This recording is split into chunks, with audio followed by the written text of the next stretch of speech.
ಪ್ರಸಕ್ತ ಸಾಲಿನ ಎಸ್ಎಸ್ಎಲ್ಸಿ ಪರೀಕ್ಷೆಯಲ್ಲಿ 625ಕ್ಕೆ 625 ಅಂಕ ಪಡೆದು ಅಮೋಘ ಸಾಧನೆ ಮಾಡಿದ ಗಿಬ್ ಆಂಗ್ಲ ಮಾಧ್ಯಮ ಪ್ರೌಢಶಾಲೆಯ ವಿದ್ಯಾರ್ಥಿನಿ ಭೂಮಿಕಾ ನಾಗರಾಜ್ ಹೆಗಡೆಯವರನ್ನ ಅಖಿಲ ಹವ್ಯಕ ಮಹಾಸಭಾದ ಉತ್ತರ ಕನ್ನಡ ಶಾಖೆಯ ವತಿಯಿಂದ ಸನ್ಮಾನಿಸಲಾಯಿತು. 2024-25ನೇ ಸಾಲಿನ ಎಸ್ಎಸ್ಎಲ್ಸಿ ವಾರ್ಷಿಕ ಪರೀಕ್ಷೆಯ ಮರು ಮೌಲ್ಯಮಾಪನದಲ್ಲಿ ಕುಮಟಾದ ಗಿಬ್ ಮಾಧ್ಯಮ ಶಾಲೆಯ ವಿದ್ಯಾರ್ಥಿನಿ ಭೂಮಿಕಾ ನಾಗರಾಜ್ ಹೆಗಡೆಯು 625 ಅಂಕಗಳಿಗೆ 625 ಅಂಕಗಳನ್ನು ಪಡೆದು ವಿಶಿಷ್ಟ ಹಾಗೂ ಅಪೂರ್ವ ಸಾಧನೆ ಮಾಡಿದ್ದಾಳೆ.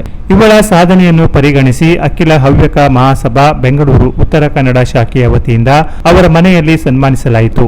ಇವಳೊಬ್ಬ ಅಪರೂಪದ ಪ್ರತಿಭೆ. ಅಶುಭಾಷಣದಲ್ಲಿ ರಾಜ್ಯಕ್ಕೆ ಪ್ರಥಮ, ರಾಜ್ಯ ಮಟ್ಟದ ಚೆಸ್ ಸ್ಪರ್ಧೆಯಲ್ಲಿ ಪ್ರಥಮ ಸ್ಥಾನ ಪಡೆದವಳು, ರಾಷ್ಟ್ರ ಮಟ್ಟದಲ್ಲಿ ಕೂಡ ಭಾಗವಹಿಸಿದವಳು.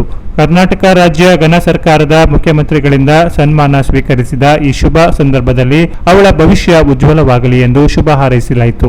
ಕುಮಟಾದ ಹನುಮಂತ ಬೆಣ್ಣೆಸ್ ಪದವಿ ಪೂರ್ವ ಕಾಲೇಜಿನ ಆಂಗ್ಲ ಉಪನ್ಯಾಸಕರಾದ ನಾಗರಾಜ್ ಹೆಗಡೆ ಹಾಗೂ ರೇಣುಕಾ ದಂಪತಿಯ ಪುತ್ರಿಯಾಗಿದ್ದು, ಪುತ್ರಿಯ ಸಾಧನೆಯಲ್ಲಿ ಪಾಲಕರ ಪ್ರೋತ್ಸಾಹ ಬಹು ಮುಖ್ಯವಾಗಿರುವುದನ್ನು ಇಲ್ಲಿ ಸ್ಮರಿಸಬಹುದಾಗಿದೆ. ನಾಗರಾಜ್ ಹೆಗಡೆ ನಮ್ಮ ಹವ್ಯಕ ಸಮುದಾಯಕ್ಕೆ ಒಂದು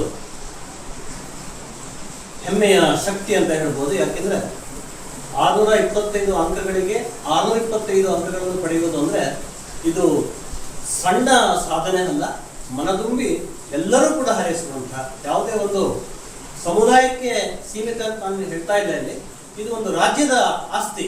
ಯಾಕಂದ್ರೆ ಇಷ್ಟು ಪ್ರತಿಭೆ, ಯಾಕೆಂದ್ರೆ ಕೇವಲ ಈ ಶೈಕ್ಷಣಿಕ ಸಾಧನೆ ಅಷ್ಟೇ ಅಲ್ಲ, ಇವಳು ಇನ್ನೂ ಹೆಚ್ಚಿನ ಸಾಧನೆ ಇದೆ. ಚೆಸ್ ಕಾಂಪಿಟೇಷನ್ ಅನ್ನು ಕೂಡ ಇವಳು ರಾಷ್ಟ್ರ ಮಟ್ಟದಲ್ಲಿ ನೋಡಿ, ರಾಷ್ಟ್ರ ಮಟ್ಟದಲ್ಲೂ ಕೂಡ ಸಾಧನೆ ಮಾಡಿದಂತಹ ಒಂದು ಹೆಗ್ಗಳಿಕೆ ಇವಳಿಗಿದೆ. ಹಾಗಾಗಿ ಇವಳನ್ನು ಸನ್ಮಾನಿಸೋದು ಬಹಳ ಖುಷಿಯ ವಿಷಯ. ಹಾಗಾಗಿ ನಾವು ಅಖಿಲ ಹವ್ಯಕ ಮಹಾಸಭಾದ ವತಿಯಿಂದ ಇಂದು ಇವಳನ್ನು ಸಮಾಜದ ವತಿಯಿಂದ ಹಾಗೂ ಎಲ್ಲ ನಾಡಿನ ಎಲ್ಲ ಶಿಕ್ಷಣ ಪ್ರೇಮಿಗಳ ಎಲ್ಲ ಸಮುದಾಯದ ವತಿಯಿಂದಲೂ ಕೂಡ ನಾವು ಭೂಮಿಕಾರನ್ನು ಅತ್ಯಂತ ಹೆಮ್ಮೆಯಿಂದ ಇಂದು ಸ್ವಾಗತಿಸ್ತಾ ಇದ್ದೇವೆ. ಈ ಸಾಧನೆಗೆ ಕಾರಣೀಕರ್ತರಾದಂತಹ ಆತ್ಮೀಯ ಮಿತ್ರ ನಾಗರಾಜ್ ಹೆಗಡೆ ಅವರು ಮತ್ತು ಅವರ ಧರ್ಮಪತ್ನಿಯವರಿಗೂ ಕೂಡ ಈ ಸಂದರ್ಭದಲ್ಲಿ, ಯಾಕೆಂದ್ರೆ ನೀವು ಬೆನ್ನೆಲುಬಾಗಿ ನಿಂತಿದ್ದೀರಿ, ಮಕ್ಕಳಿಗೆ ಬೆನ್ನೆಲುಬೇ ತಂದೆ ತಾಯಿಂದರು, ಅಂತಹ ಒಂದು ಕೆಲಸವನ್ನು ಅತ್ಯಂತ ಸಮರ್ಥವಾಗಿ ನೀವು ಮಾಡಿದ್ದೀರಿ.